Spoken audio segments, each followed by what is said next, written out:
علام و اوصاف، اللہ سبحانہ وتعالیٰ کے اسماء نام بھی ہیں اور اوصاف بھی ہیں۔ یوں کہہ لیجئے کہ اللہ کے اسماء اسم با مسمى ہیں،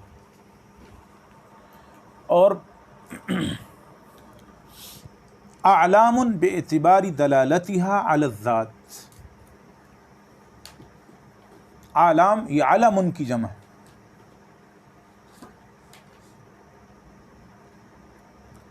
اور ذات کے اوپر دلالت کے اعتبار سے علم کہا جاتا ہے، اور اوصاف یہ وصف کی جمع ہے، باعتبار ما دلت علیہ من المعانی، وہ نام جن جن معانی پر دلالت کرتا ہے وہ وصف ہیں۔ یعنی علم ذات پر دلالت کرتا ہے، اور پھر اس میں جو معانی ہیں وہ اوصاف ہیں، اور وہ اس ذات سے جدا نہیں ہے، لیکن وہ ذات پر دلالت ضرور کرتے ہیں، لیکن وہ علم نہیں ہے۔ وَهِيَ بِالْاعْتِبَارِ الْأَوَّلِ مُتَرَادِفَةٌ لِدَلَالَتِهَا عَلَى مُسَمًّى وَاحِدٍ وَهُوَ اللَّهُ عَزَّ وَجَلَّ۔ اللہ گویا کہ یہ اس اعتبار سے مترادف ہیں، اللہ کے جتنے نام ہیں اس کی دلالت کیا ہے؟ ایک اللہ تعالیٰ۔ العلیم کہیں تو وہ بھی اللہ ہے، الخبیر کہیں تو وہ بھی اللہ ہے، السمیع کہیں تو وہ بھی اللہ سبحانہ و تعالیٰ ہے۔ اللہ سبحانہ و تعالیٰ کے جتنے نام ہیں گویا کہ وہ مسمى و ایک ہی ذات پر دلالت کرنے والے ہیں، اس اعتبار سے کہ وہ علم، یہ نام علم ہیں، تو علم کیا ہے؟ وہ ذات پر دلالت کرتی ہے۔ تو اللہ کے جتنے نام ہیں وہ نام تو کثرت ہیں، لیکن ان کا مسمى ایک ہے، اور وہ اللہ سبحانہ و تعالیٰ۔ وبالاعتبار الثانی، اور اگر اوصاف کے اعتبار سے بات کریں تو متباینۃ لدلالتی کل واحد منہما علی معناہ الخاص، تو وصف جو ہوتے ہیں نا، وصف یہ ہر وصف دوسرے سے متباین ہے، جدا جدا ہے، ہر ایک اپنا اپنا خاص معنی رکھتا ہے، ہر ایک اپنا خاص معنی رکھتا ہے۔ جیسے الحی، العلیم، القدیر، السمیع، البصیر، الرحمن، الرحیم، العزیز، الحکیم، یہ سارے اللہ کے اسماء ہیں، اور ان کا مسمى کیا ہے؟ وہ ایک۔ لیکن جو سمیع ہوتا ہے، یہ سمع الگ صفت ہے، بصر الگ صفت ہے، علم الگ صفت ہے، یہ اوصاف۔ سمجھ رہے بات آپ؟ جی۔ کلھا اسماء لمسمى واحد، یہ سارے کے سارے اسماء جو ہے ایک مسمى کے نام ہیں، وهو اللہ سبحانہ وتعالی، لیکن معنی الحی غیر معنی العلیم، لیکن حی کا معنی علیم کے معنی سے جدا ہے۔ امام ابن تیمیہ رحمہ اللہ نے التدمریہ میں جہاں شروع مقدمے میں ان گروہوں کا ذکر کیا جو اللہ سبحانہ وتعالیٰ کے ناموں اور اوصاف کے بارے میں مختلف آراء رکھتے ہیں، ان میں سے ایک رائے یہ بھی لکھی، کہا کہ یہ جتنی بھی کہتے ہیں ہم اوصاف مانتے ہیں اللہ تعالیٰ کے، جیسے اشاعرہ ہیں، اوصاف مانتے ہیں، لیکن السمیع هو العلیم، العلیم هو السمیع، نہیں سمجھی بات آپ؟ کہتے ہیں علیم ہی سمیع ہے، سمیع ہی علیم ہے، یہ کیا بات ہوئی؟ کہا کہ یہ مختلف وصف نہیں ہے، بلکہ اگر وصف ہم مختلف مانیں، آگے بات آ رہی ہے، تو پھر تعدد القدماء ثابت یعنی لازم آئے گا۔ تعدد القدماء کیا ہوتا ہے؟ کہتے ہیں اگر ہم وصف ہم زیادہ مانیں تو پھر تو الہ بھی زیادہ ماننے پڑیں گے۔ پاگل، کیا بات ہے یہ؟ مثلا یہ ٹیبل ہے، اس کا نام آپ نے ٹیبل رکھا ہے، اس میں کئی اوصاف ہیں، اس میں دراز بھی ہے، ٹھیک ہے، یہ کتاب رکھنے کے لیے بھی استعمال ہوتا ہے، مضبوط بھی ہے، یہ نیچے یہ پھٹی ہے، اس میں پاؤں بھی رکھ سکتے ہیں، اوصاف ہے، تو یہ تعدد ٹیبل کو لازم آتے ہی نہیں، یہ میز ایک سے زائد ہیں، یہ وصف میں نے 4-5 بیان کر دیں تو ایک سے زائد ہیں۔ انا للہ، ہاں یہ کیا کہتے ہیں؟ ہم بڑے فلسفی اور بڑے جو ہے وہ کیا کہتے ہیں مناطقہ اور کلام سے کھیلنے والے لوگ ہیں، اور حال یہ ہے۔ الحمویہ پڑھے نا، اس کا بھی مقدمہ بڑا شاندار ہے، ابن تیمیہ پر خچے اڑا دیے انہوں نے۔ حمویہ کے مقدمے میں لکھا ہے کہ جتنے بڑے بڑے فلسفی گزرے ہیں نا، جب مرنے لگے نا، جنہوں نے پوری زندگی اللہ تعالیٰ کی صفات کی جو نا وہ کیا تعویل کبھی کیا تعویل کبھی جو نا کیا تعویل عقل کی بنیادوں پر کی، جب مرنے لگے تو کیا کہنا، اموت علی دین امی، میں اپنے گھر بیٹھی ماں جو بیچاری اتنی زیادہ جانتی شانتی نہیں، اس کے عقیدے پہ مرتا ہوں۔ کیوں؟ وہ تو اتنی زیادہ نہیں نا جانتی، وہ اس کو پتہ ہے اللہ ایک ہے، وہ الہ ہونے کے لائق ہے، اس کی عبادت کرنی چاہیے۔ بھائی سادی سادی باتیں جو گھر کی خواتین کو، گھریلو خواتین کو پتہ ہوتی ہیں، وہ بندہ جس نے عقل کی گھوڑی گنوایا اور کسی چیز کو خاطر میں نہ لایا، ٹھیک ہے، اور اللہ کی صفات کے انکار کیا، جب مرنے لگے تو کیا کہتے ہیں، میں اپنی ماں کے عقیدے پہ مرتا ہوں، یا شام کی جو گراں کی بڈیاں ہیں ان کے عقیدے پر مرتا ہوں۔ کیا تم نے حاصل کیا پوری زندگی؟ اس میں مثالیں، وباللہ تعالیٰ توفیق، اللہ کی توفیق سے میں ارادہ رکھتا ہوں میں ایسی ساری مثالیں جمع کروں اصل مصادر کے ساتھ۔ یہ بہت بڑا ایک کام ہے، آپ میں سے بھی کوئی کرے تو بہت مفید ہے یہ۔ ان لوگوں کو اموات کے وقت یا موتوں کے وقت کی حالات کو جمع کر دیا جائے جو بڑے فلسفی گنے جاتے تھے، اور آخر میں ان کی حالت یہ ہوئی۔ اصل ظاہر ہوگی نا، اصل کہ ہم پوری زندگی کیا کرتے رہے ہیں، اور حقیقت حال یہ ہے۔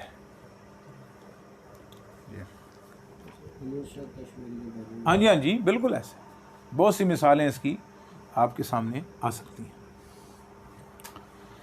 اللہ اکبر۔ وَإِنَّمَا قُلْنَا بِأَنَّهَا أَعْلَامٌ وَأَوْصَافٌ، کہتے ہیں جو ہم نے کہا نا کہ اللہ سبحانہ و تعالیٰ جو ہے وہ کے نام جو ہے وہ اعلام بھی ہیں اور اوصاف بھی ہیں، کہتے ہیں لِدَلَالَةِ الْقُرْآنِ عَلَيْهِ كَمَا فِي قَوْلِهِ تَعَالَى وَهُوَ الْغَفُورُ الرَّحِيمُ، یہ اللہ کے ناموں کا ذکر ہے۔ اور دوسرے مقام پر کیا فرمایا، وَرَبُّكَ الْغَفُورُ ذُو الرَّحْمَةِ، الرحیم کی جگہ کیا لایا، ذو الرحمہ، رحمت والا، یہ وصف لایا، الرحیم نام لایا، گویا کہ رحمت الرحمہ علم بھی ہے اور وصف کو بھی شامل ہے، ذو الرحمہ، سمجھ یہی بات آپ کو، وصف کو بھی شامل ہے۔ فَإِنَّ الْآيَةَ الثَّانِيَةَ دلت علی ان الرحیم هو المتصف بالرحمہ، کہتے ہیں کہ یہ دوسری آیت اس بات پر دلالت کرتی کہ جو رحیم ہے وہ رحمت سے متصف ہے، رحمت سے متصف ہے اللہ سبحانہ و تعالی۔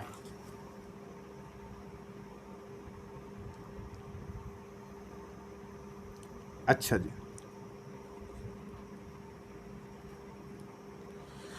اچھا آگے جی، اور یہ یاد رکھیں ہمیشہ اللہ کے کسی بھی کوئی نام ہے اگر اس کے اوصاف نہیں ہے نا تو یہ تو کوئی تعریف تو نہیں ہے نا، کسی بھی چیز کی اگر آپ اس کے اوصاف کا انکار کر دیں تو یہ کوئی تعریف ہے نہیں۔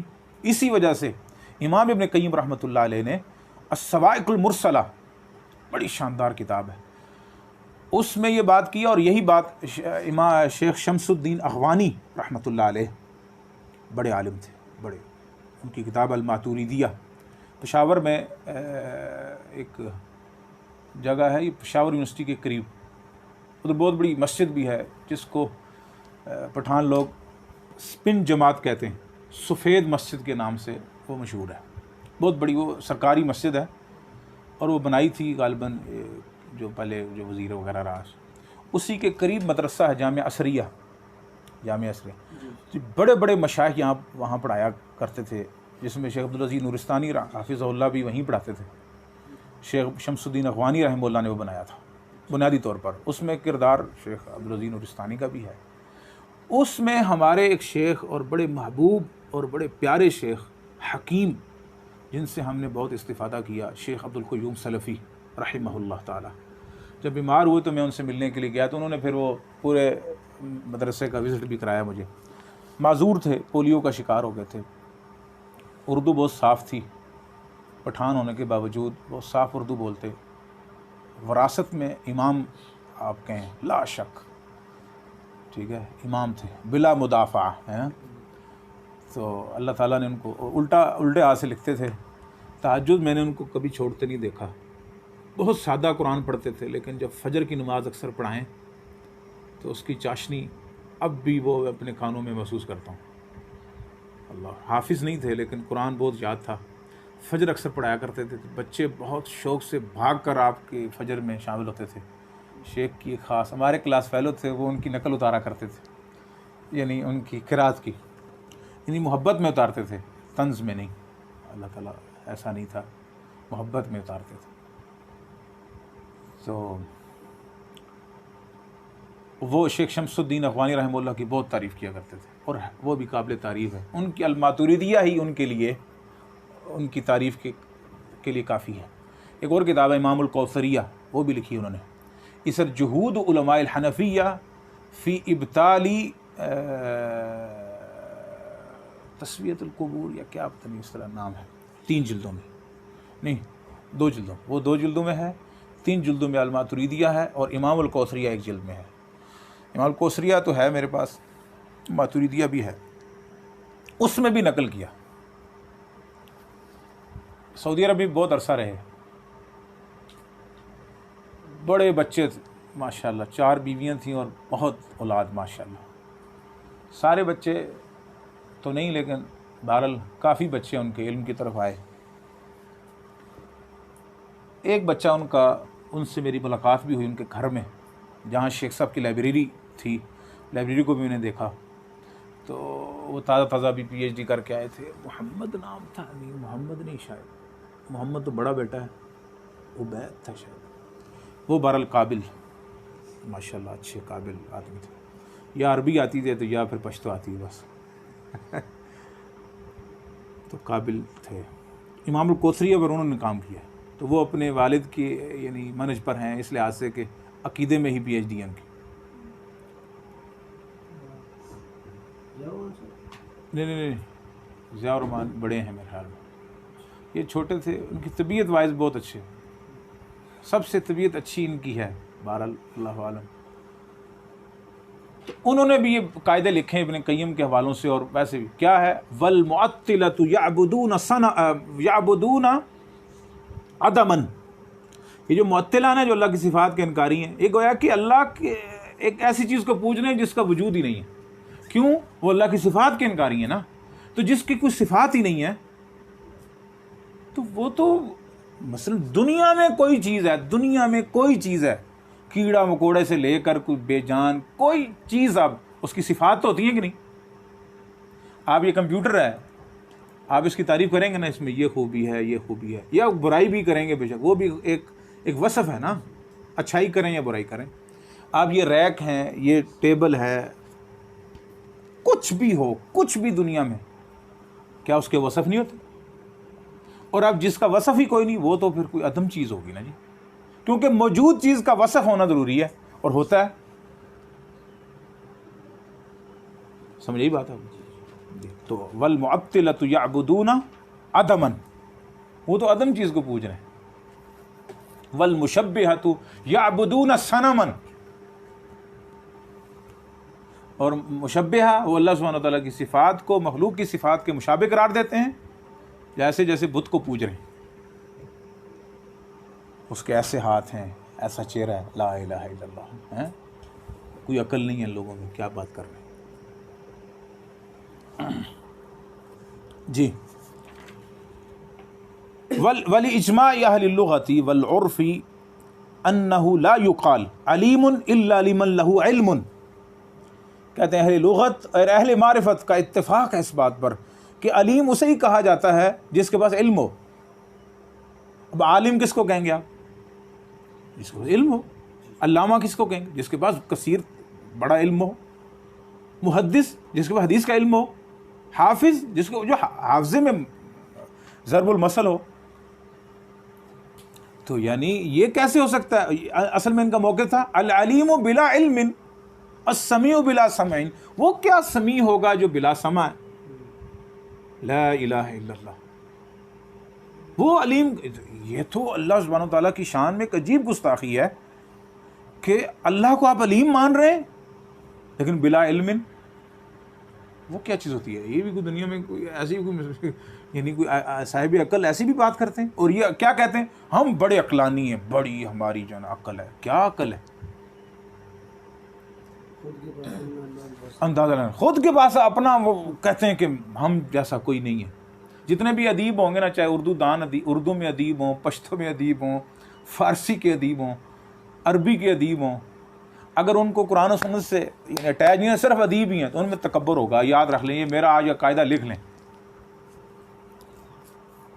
نہیں سمجھے میں نے کیا کہا ہے؟ جو مجرد ادیب ہوں گے نا کسی بھی زبان کے ان میں تکبر ہوگا.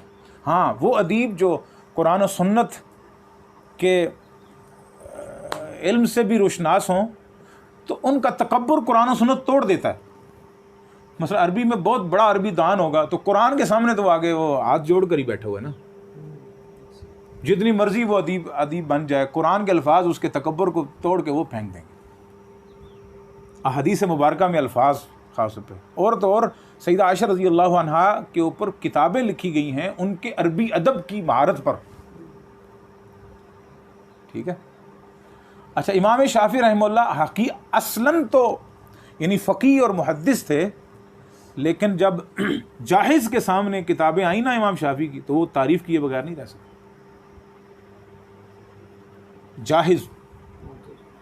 جاحظ البیان والتبیین، ہمارے شیخ عبد الحمید اظہر رحمۃ اللہ علیہ 4 کتابوں کا بہت زیادہ نصیحت کیا کرتے تھے. ٹھیک ہے. جاحظ کی البیان والتبیین، ابن قتیبہ کی ادب الکاتب،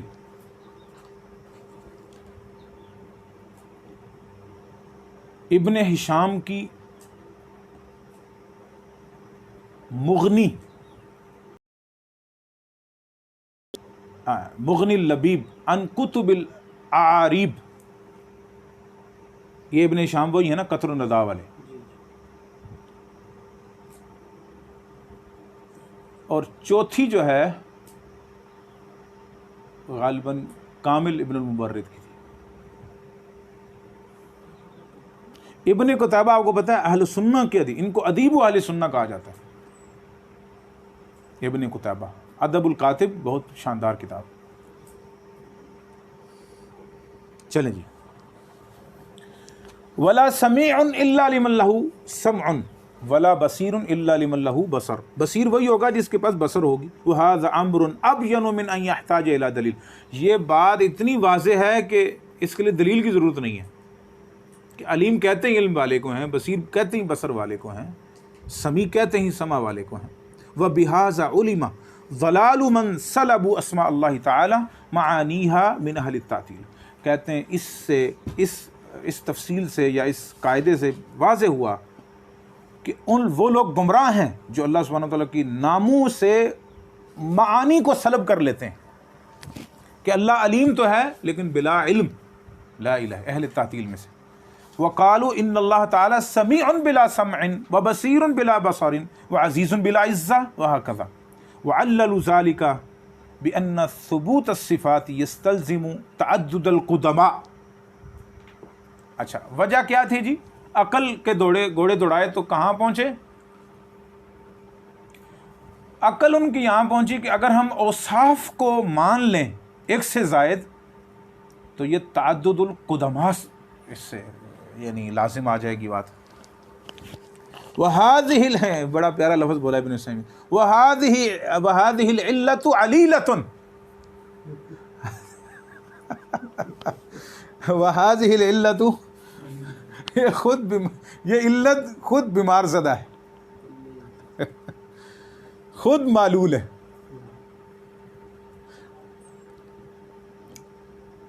بل میتہ لدلالت السمع والعقل علی بطلانها، بلکہ یہ مردار ہے. میں انشاءاللہ اس کو بحث کرتا ہوں جی. اس تعدد القدماء کہتے ہیں کہ جتنے صفات اللہ سبحانہ و تعالیٰ کی مانی جائیں گی یہ لازم آئے گا کہ موصوف بھی اتنے ہیں. بات سمجھ رہے ہیں؟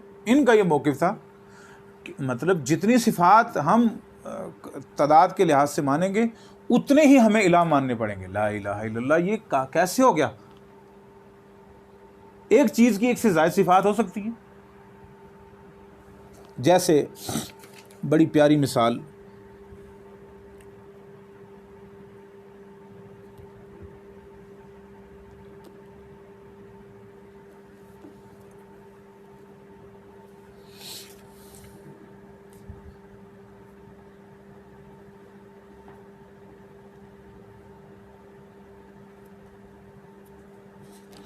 یاد رکھیں علم عرب میں بھی، یعنی لغت عرب میں بھی جو اسم ہے وہ مشتق ہی ایسی چیز کے لیے ہوتا ہے جو صفت اور موصوف دونوں پر دلالت کرے.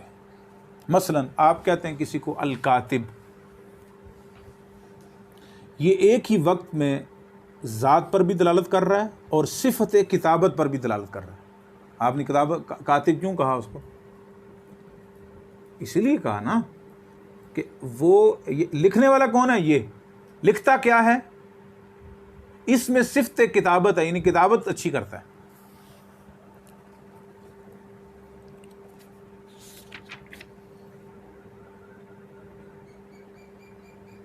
اللہ سبحانہ و تعالیٰ کے نام جو ہے وہ مجرد نہیں آئے قرآن مجید میں کہ جن کا کوئی معنی نہ ہو. جیسے قرآن مجید میں اللہ سبحانہ و تعالیٰ سورہ مائدہ میں دیکھنا، وَالسَّارِقُ وَالسَّارِقَةُ فَاقْطَعُوا أَيْدِيَهُمَا جزاء بما کسب نکالا من اللہ واللہ عزیز حکیم. اب آپ دیکھیں والسارق والسارقۃ فاقطعوا ایدیہما جزاء بما کسبا نکالا من اللہ.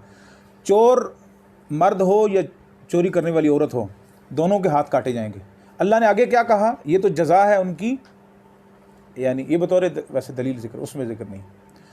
اچھا تو اس کی دلیل کیا ہے کہ اللہ سبحانہ وتعالیٰ کے جو نام ہے وہ محض نام نہیں ہے بلکہ ان میں معانی اور وصف پائے جاتے ہیں. اس لیے اللہ نے کہا واللہ عزیز حکیم، اللہ غالب بھی اور حکمت والا بھی ہے. اب یہ جو ہاتھ کاٹنے کی دی جا رہی ہے یہ اللہ سبحانہ وتعالیٰ غالب ہے کہ کچھ بھی سزا مقرر کر دے، ایک تو بات یہ، اور لیکن سزا مقرر کرنے میں ظلم سے کام نہیں لیتا بلکہ حکیم بھی ہے. اس کا مطلب ہے کہ اس سزا کا ذکر کرنے کے بعد اللہ سبحانہ وتعالیٰ کے یہ دو نام ذکر کیے گئے، یہ معنی رکھتے ہیں نا، اور اس کا تعلق ہے پیچھے کے ساتھ. جیسا کہ اس سے اگلی آیت میں فَمَن تَابَ مِن بَعْدِ ظُلْمِهِ وَأَصْلَحَ فَإِنَّ اللَّهَ يَتُوبُ عَلَيْهِ، جو اس کے بعد اپنے ظلم کے بعد توبہ کر لے اور اپنی اصلاح کر لے، فَإِنَّ اللَّهَ يَتُوبُ عَلَيْهِ، اللہ تعالیٰ بھی اس کی توبہ کو قبول کرنے والا ہے. اسے ان اللہ غفور الرحیم، اگر یہ مجرد نام ہے تو اللہ نے غفور الرحیم یہاں لایا کہ اللہ گناہوں کو بخشنے والا اور رحم کرنے والا ہے. کس کے ساتھ تعلق ہے اس کا؟ معنی رکھتے ہیں نا یہ نام. اسی طرح اس آیت سے پیچھے، ان آیات سے پیچھے الا الذین تابوا من قبل ان تقدروا علیہم فاعلموا ان اللہ غفور الرحیم، فَعْلَمُوا أَنَّ اللَّهَ غَفُورٌ رَحِيمٌ. تو یعنی قرآن میں اس کی بہت سی مثالیں ہیں کہ اللہ سبحانہ تعالیٰ کے نام مجرد نام نہیں ہیں بلکہ وہ علم بھی ہیں اور صفات بھی ہیں، اوصاف بھی ہیں ان میں. جی وباللہ تعالیٰ توفیق. سبحانک اللہم و بحمدک اشہد ان لا الہ الا انت استغفرک.